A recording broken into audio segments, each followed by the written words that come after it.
Aujourd'hui, je vais prendre mon temps pour vous raconter une histoire qui se répète entre le Mali, le Niger, le Burkina Faso, qu'on a appelé l'AES, et la Côte d'Ivoire.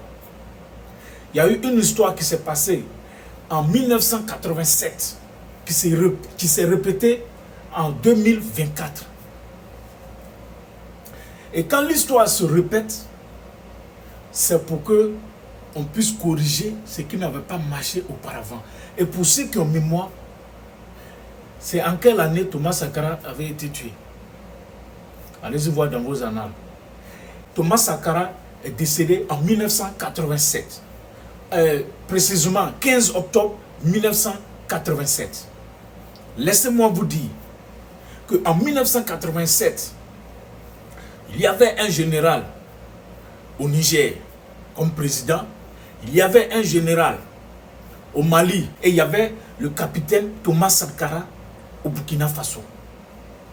Et le capitaine Thomas Sankara était en train d'installer les rails, les quoi, les usines, un peu l'autosuffisance alimentaire, tout ça là, ce que le capitaine Ibrahim Traoré est en train de faire actuellement, c'est ce que le capitaine Thomas Sankara était en train de faire, un visionnaire. Et tenez-vous bien, ça gênait la France.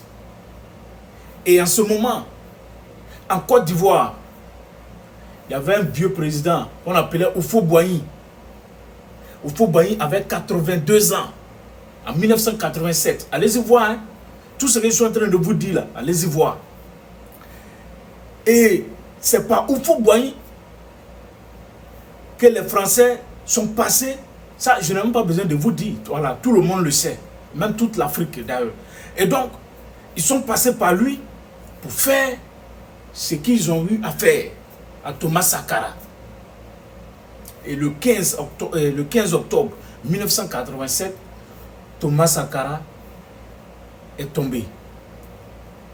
L'histoire s'est répétée en 2024, l'année passée là.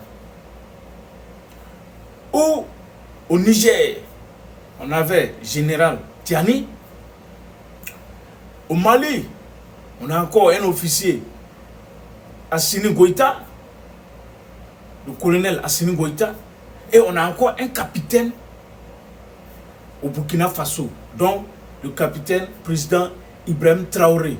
Et en Côte d'Ivoire, on a un vieux président du nom de Alassane Dramane Ouattara, qui avait 82 ans en 2024. Allez fouiller aussi. Et l'histoire devrait se répéter, c'est-à-dire en 2024. Voilà pourquoi moi j'ai dit aujourd'hui, vous les Ivoiriens, n'ayez pas peur. Burkinabé, il ne faut pas avoir peur. Niger, Mali, n'ayez plus peur. C'est-à-dire qu'il n'y aura plus rien. Ce qui devrait se passer, ça devrait se passer en 2024. L'histoire devrait se répéter en 2024. Vous avez vu toute l'année de 2024 là. Dites-moi ici. Les arrestations de 49 soldats ivoiriens au Burkina. Une semaine après, on va arrêter encore des dizaines. À chaque fois, c'était des soldats que les gens envoyaient, que les gens arrêtaient sur le sol burkinabé. C'est-à-dire que le capitaine Ibrahim Traoré était visé au même titre que le capitaine Thomas Sankara en son temps. Où en 1987, il devrait être éliminé. Et c'est le même mot d'ordre parce qu'il gênait la France. Et en ce moment, en 1987, la France était effectivement tombée, comme actuellement, comme en 2002, depuis où on est en train d'observer la France en train de tomber là. C'était la même chose.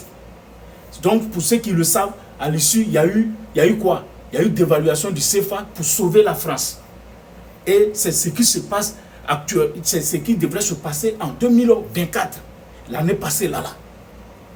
Et comme 2024 est passé, au moment où Alassane avait 82 ans, c'est par lui que les Français devraient passer pour atteindre leur objectif, comme en 1987.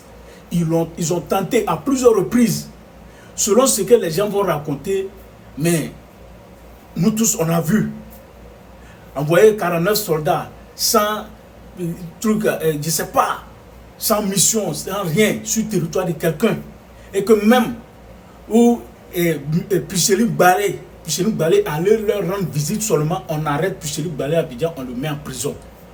Est-ce que si toi, tes soldats sont allés effectivement en mission quelque part et qu'on les a arrêtés, si un citoyen, une de leurs soeurs s'en va pour s'enquérir des raisons de leur arrestation, est-ce que du retour au pays, on doit mettre la personne en prison? Au contraire, on doit féliciter la personne, on doit accueillir la personne à l'aéroport.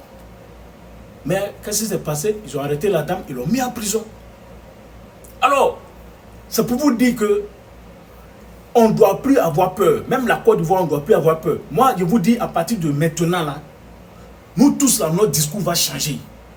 Voilà. On a été très doux. C'est parce que le président Laurent Gbagbo même a été très doux qu'aujourd'hui, là, on est dans cette affaire. On a été très hospitalier. Voilà pourquoi on est dans tout ça, là, aujourd'hui.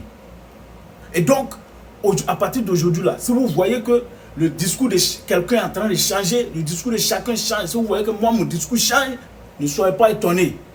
Voilà, ne soyez pas étonnés. Parce que c'est ce qu'on veut qu'on fasse. Les gens veulent qu'on change de discours. Alors, c'est pour vous dire quoi? Qu'on ne doit plus avoir peur. Si vous devez prendre des décisions, prenez des décisions fermes. Parce que il n'y a plus de problème. C'était en 2024. C'était en 2024 que les gens devraient atteindre leur objectif, c'est-à-dire la recolonisation de l'Afrique. Et ça n'a pas marché. La recolonisation de l'Afrique devrait se passer avec l'élimination du président capitaine Ibrahim Traoré, comme en 1987, en passant par le président Alassane Ouattara, qui avait 82 ans l'année passée, comme au moment où on éliminait Thomas Sankara à travers Houphouët-Boigny, où Houphouët-Boigny avait 82 ans. L'histoire s'est répétée et on a su corriger. Parce que quand Dieu fait répéter une histoire, c'est pour amener les humains à contredire, à corriger, à éviter ce qu'ils n'ont pas pu éviter dans le passé. Voilà. Et cette fois-ci, on a su corriger. Parce que nous, on a fait les vidéos. On a demandé aux gens de partager. À chaque fois qu'on a des alertes, on envoie les alertes. On dit partagez. Mettez vos avis. Et selon les avis des gens, selon les commentaires des gens, on analyse encore, on fait d'autres vidéos. Et c'est comme ça qu'on a pu sauver beaucoup de choses. On a pu sauver tous ces 3 présidents-là qui sont dans l'AES. Parce que, sachez, tenez-vous bien, le Liptako Gourma, l'AES que vous entendez aujourd'hui, c'est en 1987, comme je l'ai dit, par Thomas Sankara et les 2 autres généraux là, au Niger et au Mali, qui devraient créer ça. C'est eux qui ont fait asseoir ça, cette fédération. Les noms que vous entendez, Liptako Gourma, l'AES, c'est eux qui avaient fait asseoir. Et les gens ont détruit ça. Et maintenant, voilà que les 3 là, ils ont pu faire asseoir ça. Et l'histoire s'est répétée en 2024. Si vous avez vu toute l'année de 2024, là, vous-même vous connaissez tout ce qui s'est passé dans l'année là. C'est-à-dire qu'ils devraient coûte que coûte éliminer Ibrahim Traoré, mais ils n'ont pas pu. Donc c'est pour vous dire qu'on a pu corriger la trajectoire, on a pu éviter ce qu'on n'a pas évité par le passé, et puis le pire est arrivé. Alors, soyez fiers de vous, peuple burkinabé, soyez fiers de vous, peuple du Niger, soyez fiers de vous, peuple du Mali, soyez fiers de vous, peuple d'Afrique. Et bientôt, la libération de la Côte d'Ivoire va sonner. Ce n'est qu'une question de jour. Merci à tous les combattants, merci à tous ceux qui se donnent corps et âme, tous ceux qui font les vidéos, tous ceux qui sont sur le territoire ivoirien, qui se battent nuit et jour pour que notre liberté totale soit effective. Alors, merci à vous, que Dieu vous bénisse, que Dieu bénisse la Côte d'Ivoire, sauf les maudits qui sont en Côte d'Ivoire et qui ne veulent pas le bien des Ivoiriens.